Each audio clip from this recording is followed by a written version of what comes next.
The throne room was cold, even though 100 torches were burning along the walls. It smelled of smoke and old stone. Long red banners hung from the ceiling, each one marked with the sign of a wolf and a crown. 200 people stood inside that hall. Every single one of them had come to see the same thing. The king was returning after a long war, and it was tradition for everyone to kneel before him the moment he entered. Elowen Vasca stood near the back of the crowd, arms crossed, watching the doors. She was not from a noble family. She had grown up in a small village near the northern forest, where people worked hard and trusted no one who wore a crown. Her parents had taught her to respect others, but never to bow to anyone simply because of the title they carried. When the doors opened and the king walked in, every knee in the room bent at once.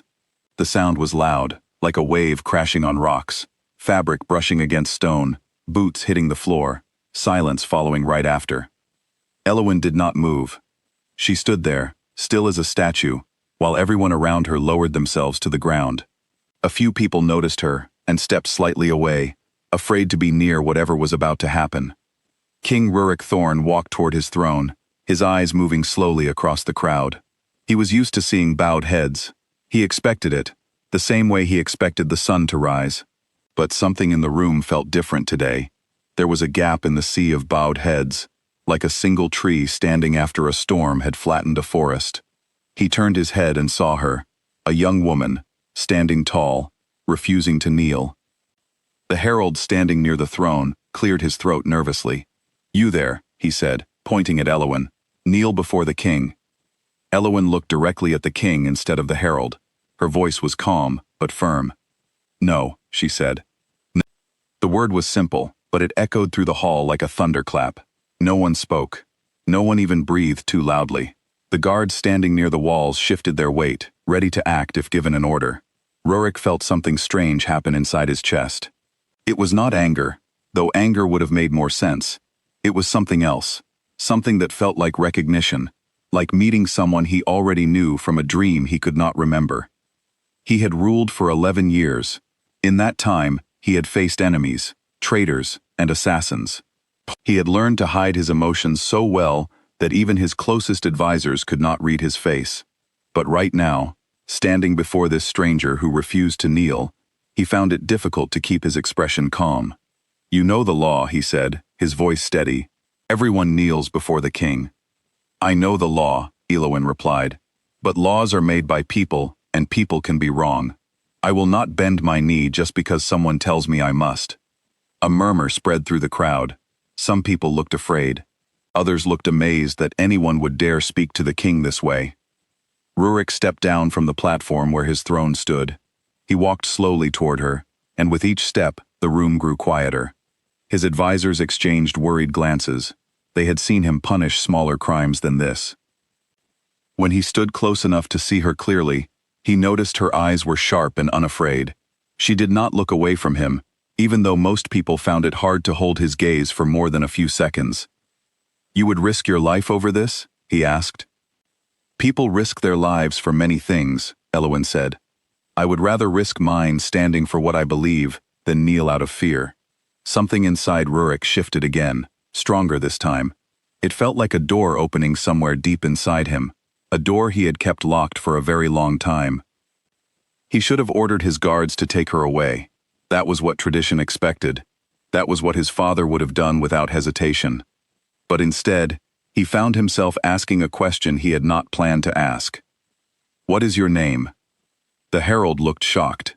Such a question was not part of the ceremony, but Rurik did not care. "Elowen," she answered. He repeated her name quietly, almost to himself, testing how it felt in his mouth. Something about it settled into his memory immediately, as if it belonged there. "Elowen," he said again, "you understand that refusing to kneel before the king is normally punished severely." "I understand," she said, "but I still will not kneel." The room held its breath, waiting to see what would happen next. Even the guards seemed unsure whether to step forward. Rurik turned to his advisors, who were watching him carefully, waiting for an order. He could see the confusion on their faces. They expected punishment. They expected fear. Instead, he surprised them all.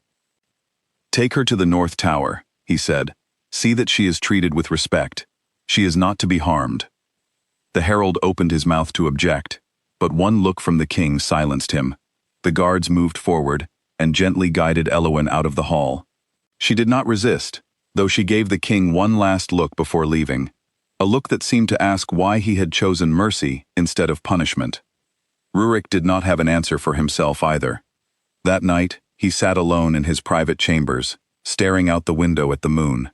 He thought about the woman who had refused to kneel, and he could not understand why her image stayed so clearly in his mind.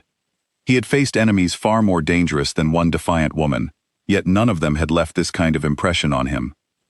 The following morning, he visited the North Tower himself, something he almost never did for prisoners. Elowen was sitting near the window when he entered, looking out over the kingdom below. She turned when she heard the door open, and her expression did not show fear, only curiosity. "Have you come to punish me after all?" she asked. "No," Rurik said. "I came to understand you." She raised an eyebrow. "There is nothing complicated about me. I simply believe that respect should be earned, not demanded." Rurik sat down across from her, something he rarely did with anyone outside his most trusted circle. "Where I come from, kneeling is a sign of loyalty to the kingdom, not just to the person wearing the crown." "Then perhaps the kingdom should not require people to bow their bodies in order to prove loyalty," Elowen replied. "Loyalty can be shown in many other ways." They spoke for hours that day, longer than Rurik had spoken with anyone in years. He found himself listening more than talking, something unusual for a man used to giving orders and expecting them to be followed without question. Over the following weeks, Rurik visited the tower often. Each time, he learned something new about her life in the village, her family, the small kindnesses she had shown to people who had nothing to give her in return. She never asked him for anything, not freedom, not favors, not even better living conditions. She simply spoke honestly, and that honesty was something he had rarely experienced from anyone since becoming king. His advisors grew concerned. Some whispered that the king had lost his sense of duty. Others feared that this strange woman held some kind of dangerous influence over him. One evening, his oldest advisor, a man named Corwin, who had served the royal family since Rurik was a child, spoke to him privately. "Your Majesty," Corwin said carefully, "the kingdom is starting to talk. They say you visit the prisoner more than you attend to matters of state."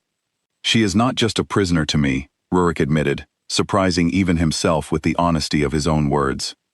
Corwin studied him for a long moment. "You care for her." Rurik did not deny it. He simply looked out the window, the same way he had looked out at the moon the night after they first met.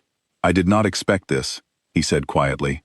"I built walls around myself for so long that I forgot what it felt like when someone actually saw me.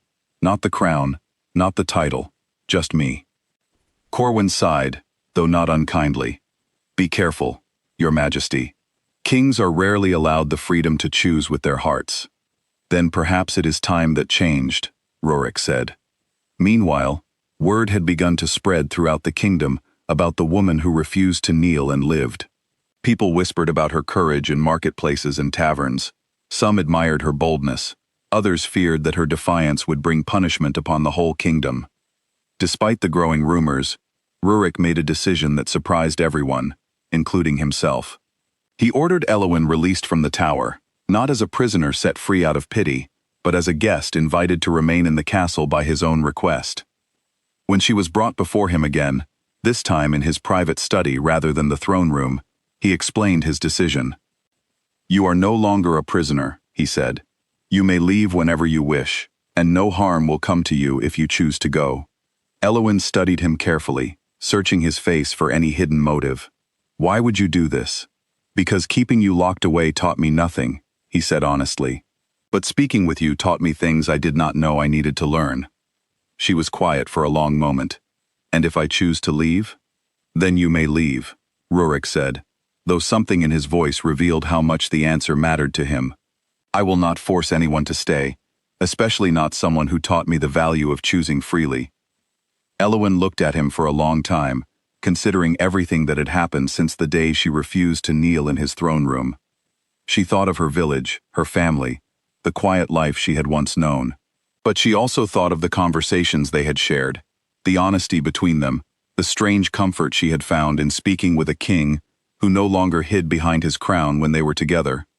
"I will stay," she said finally, "not because you are the king, but because I choose to." Something in Rurik's chest eased completely for the first time in 11 years.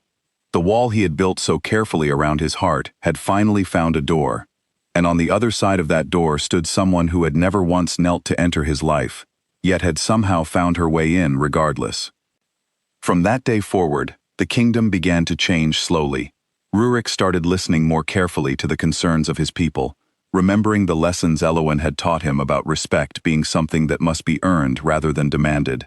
The kingdom noticed the difference in their king, though few understood exactly why he had changed. Only Rurik knew the truth. It had started the day a woman walked into his throne room and refused to kneel, and in doing so, had somehow taught a king how to truly see another person for the first time in his life.